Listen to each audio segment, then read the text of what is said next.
More than 50 years later, humanity is finally returning to the moon.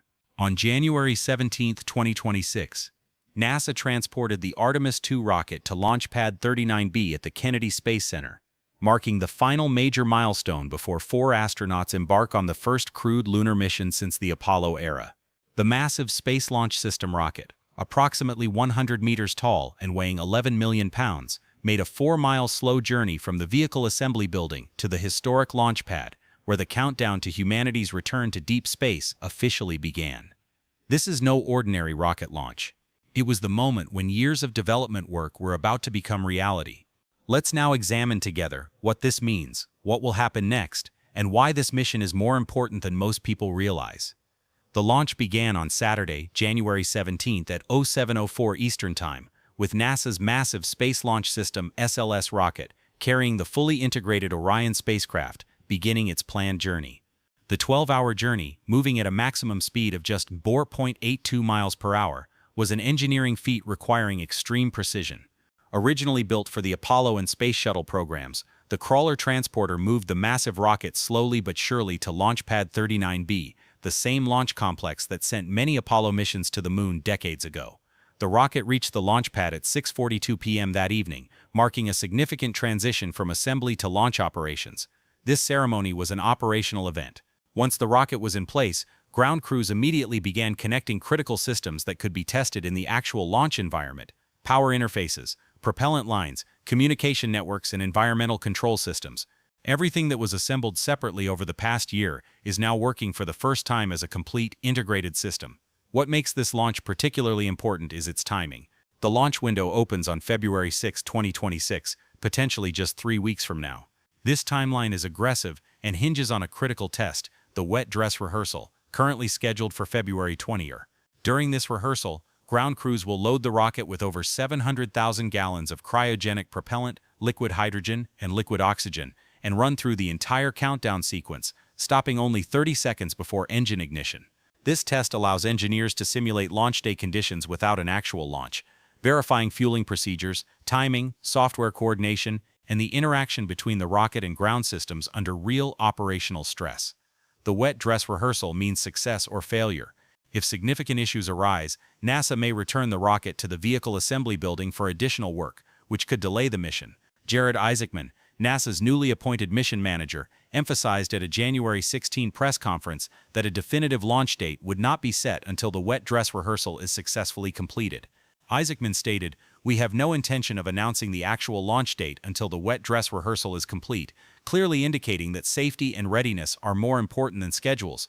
This cautious approach reflects lessons learned from the unmanned test flight Artemis I, launched in November 2022. Post-flight inspections of the Orion capsule revealed unexpected wear in the ablative material of the heat shield during re-entry. While temperatures inside the crew module remained within safe limits, this unexpected situation prompted extensive analysis and modifications. These findings directly impacted the final preparations for Artemis II, particularly regarding re-entry procedures. The mission now includes a modified skip re-entry trajectory designed to reduce thermal stress on the heat shield, while also demonstrating the spacecraft's ability to safely return humans from the moon. The Artemis II crew will make history in many ways. Commander Reed Wiseman, pilot Victor Glover, NASA mission specialist Christina Koch, and Canadian Space Agency mission specialist Jeremy Hansen will be the first people to leave low Earth orbit in over 50 years. Glover will be the first black person to travel to the moon. Koch will be the first woman.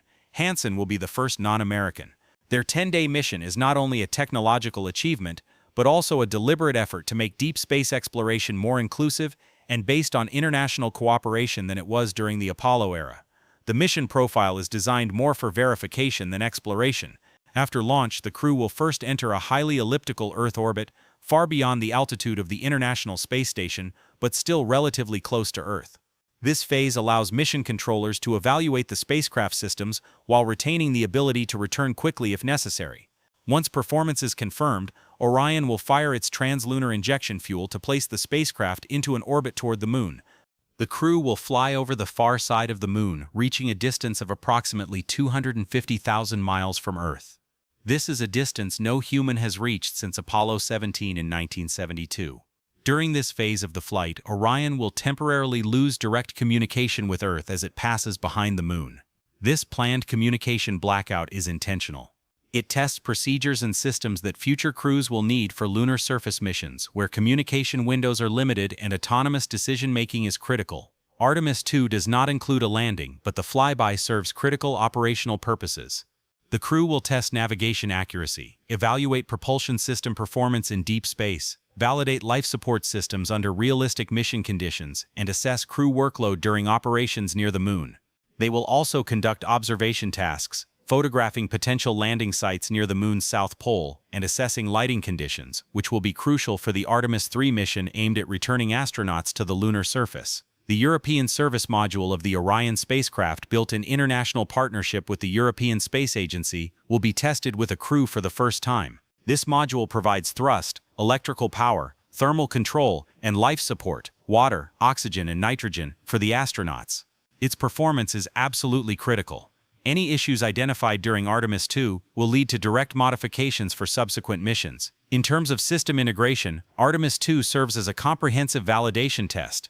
The Space Launch System rocket, the world's most powerful operational launch vehicle, will demonstrate its ability to transport humans beyond Earth orbit. The Orion spacecraft will prove that it can sustain human life in deep space. Ground control operations will verify their ability to manage a crewed mission at lunar distance without communication delays and operational constraints present in low Earth orbit. Mission procedures developed over years of planning will be applied for the first time under real conditions. Artemis 2 will have significant implications not only for this mission, but also for NASA's entire lunar strategy. Artemis 3, which aims to land astronauts at the Moon's south pole, is entirely dependent on systems validated during this flight. Performance data from Artemis 2, crew feedback, and operational lessons learned will shape the final configurations, timelines, and procedures for this landing attempt. The mission also lays the operational groundwork for NASA's broader goal, establishing a sustainable human presence on and around the Moon and using it as a test bed for eventual missions to Mars. The Artemis program represents a fundamentally different approach from Apollo. Apollo was driven by the urgency of the Cold War and structured for short-term achievements. Artemis, however, is designed for long-term sustainability. International collaboration is part of the architecture. Multiple countries are providing hardware, expertise, and crew. Commercial partnerships are providing launch services, landing vehicles, and support systems. The goal is not just to return to the Moon, but to stay there, building infrastructure and capabilities to enable deeper exploration for decades to come. Right now, all eyes are on the immediate milestones. The wet dress rehearsal on February 20 will determine whether the mission is on track for its early February launch window or if additional work is needed.